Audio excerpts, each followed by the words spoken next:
Hey everyone, welcome back to the 15-minute fix. Glad you decided to join us for another fix this week. Gary Woohoo! and Kim, I don't think I've ever been more excited about an episode. I am so excited about this topic today. So thanks, Kim, for being here as always. Thanks again to Gary Lowe, who's joining us another week from G Lowe Personal Finance.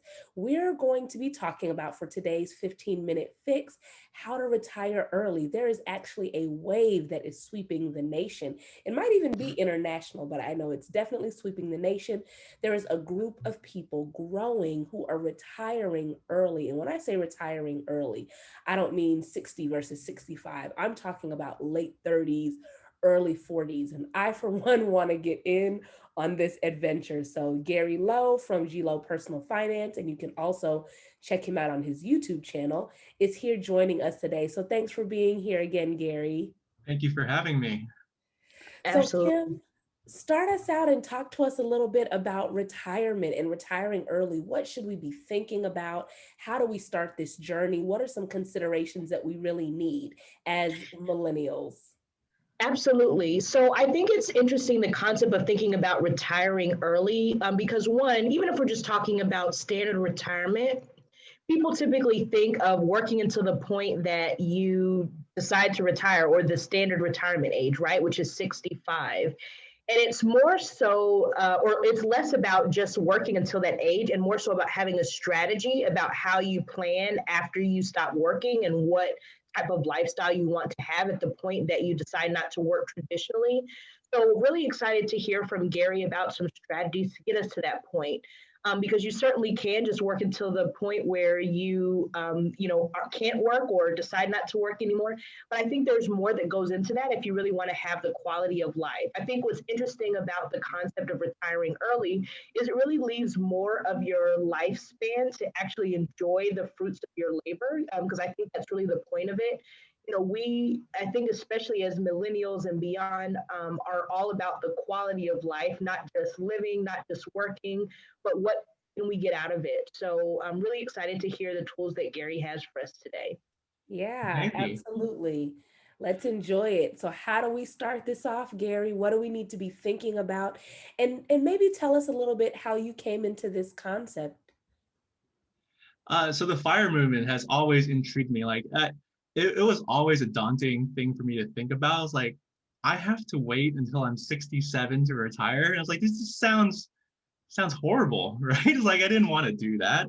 And then we were chatting before, and we were saying it's like we were talking about, yeah, 67 is such an arbitrary number to retire. It's and it got me thinking. Retirement is actually not an age; it's actually a number in your bank account. So Mhm. if you were to reach a certain number in your bank account, you could actually retire whenever you want, right? So it all depends, like Kim was saying, it all depends on how you want to live in your retirement years. So let me give you one example. Say we want Netflix for the rest of our life, all right? And I'm using Netflix because it's $9 a month, okay? And what if I told you that you can put X amount of money in your account right now and you can have Netflix for $9 a month for the rest of your life? You'd be telling me it's like, that's a lot of money, right? Because I'm just gonna punch it out in the calculator right here. Nine times 12 is $108 for the year. And then for the rest of your life, let's see, you live what 40, 50 more, let's say 50 more years. That's $5,400, right? So you have to stick $5,400 under your mattress, and every month you would take $9 off that for the rest of the 50 years. Okay. But what if I told you that you don't have to save $5,400? You actually only have to save $2,700. And with that savings, have you can actually pay for Netflix for the rest of your life. And when you die, you can actually take that money that you save, that $2,700, and you can give it to your kid, right? You'll have money left over. And you do that by investing. You do that by putting your money not in a savings account, because savings accounts, yeah, it's a good place to store money, but it loses value. So if you stick $100 in your savings account, in 10 years, that $100 is not going to buy $100 worth of goods of today's value.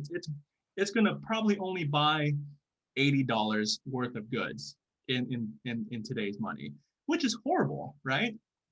So the premise of FIRE is putting money into an investment so that you can actually live off of it for the rest of your life. So yeah, if you want Netflix for the rest of your life, you don't need to save what, $5,400. You only actually need to save $2,700, and it could last you for the rest of your life. And you can actually like take that $2,700 and give it to your next of kin, which is really, really, really nice. Nice. So how do you do that? You invest in indexes. Now, an index fund is something that tracks the S&P 500. I know like investing might sound daunting to a few people, but like it's honestly, what I do is I stick my money into an index fund and I don't pay attention to it until I need to retire.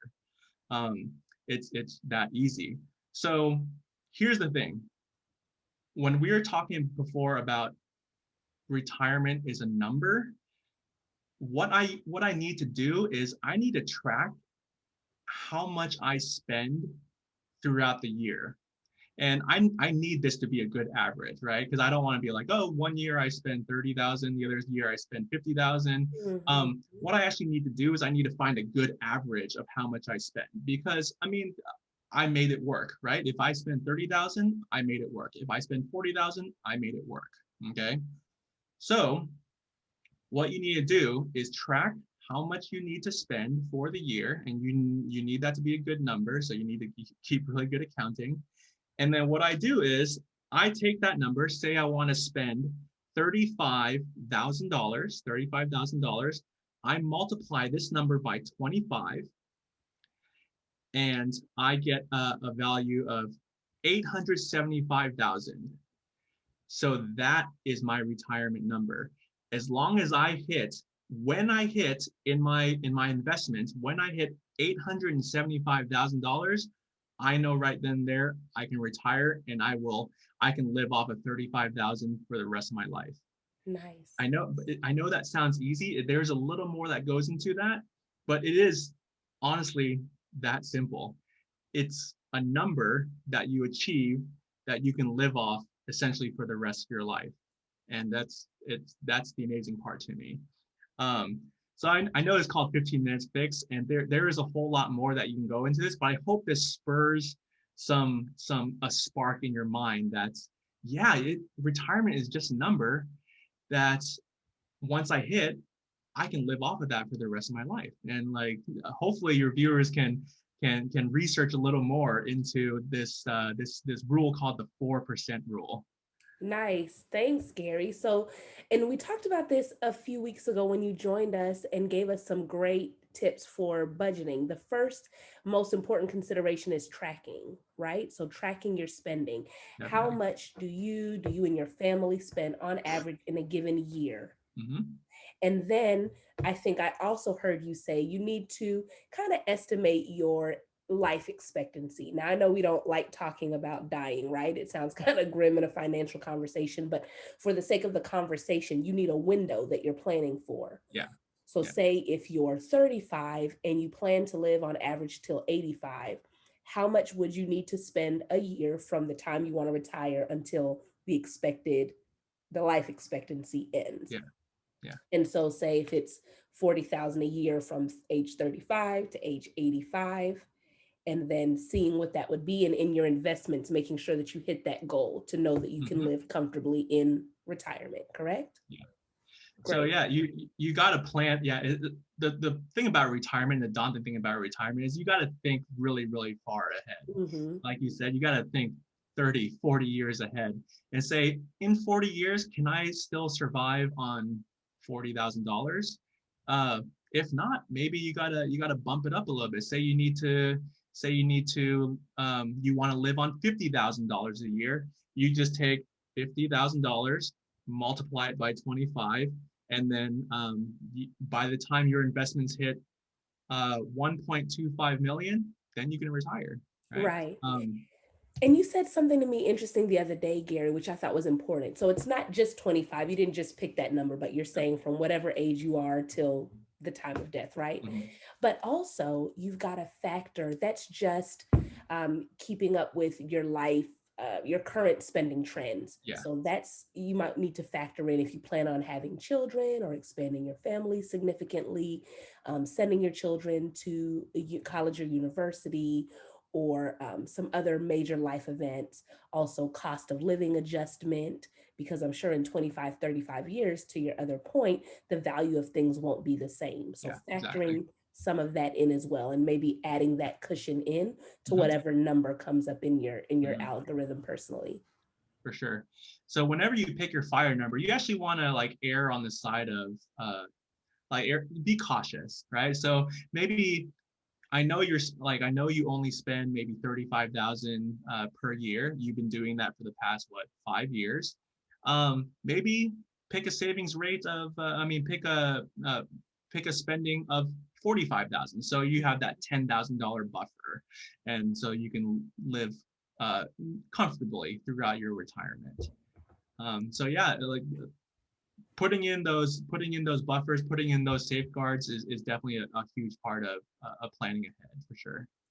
That's great advice. And when you said earlier, retirement is not an age, it's a number, I'm like, yes, I am out of here. I'm so excited. I'll snap to that. So that's really exciting. So let's give our 15-minute fixers a challenge for the week. So I want to challenge you all, because we visited this topic in budgeting, and now we're revisiting this, talking about the FIRE movement. And you all do a little bit more research on what that is, that early retirement movement that's trending and buzzing. Look into that, but start your challenge, your personal challenge, with tracking your spending. For you, for your family, start with that tracking. You can start tracking for a month, then start tracking. Really, you want to get to the point where you're tracking for a whole year, but start with something that's small and tangible. Kim talked about goal setting in our very first 15-minute fix. So just till you get the hang of it, start with a month tracking your spending, and then get to the point where you're tracking it for a whole year. So that's your challenge. And for the resource, two resources. Again, we want to redirect you to GLO Personal Finance, Gary's YouTube channel, where he gives you some additional advice on this and some great wisdom around this topic. But also, we want to direct you to another YouTube channel that Gary follows, actually, called Our Rich Journey. And they spell out in depth about investing, about FIRE, and many other concepts towards early retirement. There's a couple that has a YouTube channel, Our Rich Journey, and they probably have at least 100 videos that kind of detail how they got to the point of early retirement, and they retired at age 40 last August. So we're super excited for them. Gary, we're excited about your journey. Gary, I want you to get excited about our journey, because we're we're right Sure. behind you on this. So we're excited. And like we're documenting it throughout this whole Great. journey. So like fire is a mindset, and like all your 15-minute fix videos is about changing your mindset and being part of what you believe. So Yeah. yeah, it's exciting seeing us all pretty young in our fire journey, and yeah, keep on following along with us and be the mindset. I love that Absolutely. idea about a mindset, because I think as you shift to thinking about your goal number for what you need to save, so what you need to have on hand to retire versus looking at, I think sometimes, like Kasha said, it's daunting to think about your life expectancy, but it's easier, I think, and a little bit more tangible for us to look at what we can put aside and what different decisions that we can make to get to our goal number in terms of our finances. So I love that, and I'm excited to see what our fixers do with that knowledge. All right. So leave us some comments, send us some messages. Let us know how your journey is going. If you have questions for us or for Gary, meet us in the comment section. But as always, thanks, Kim and Gary, and I'll see you guys at the beach when we retire. Yes. Have a good one. Thanks, Bye, guys. everyone. Bye-bye. Bye.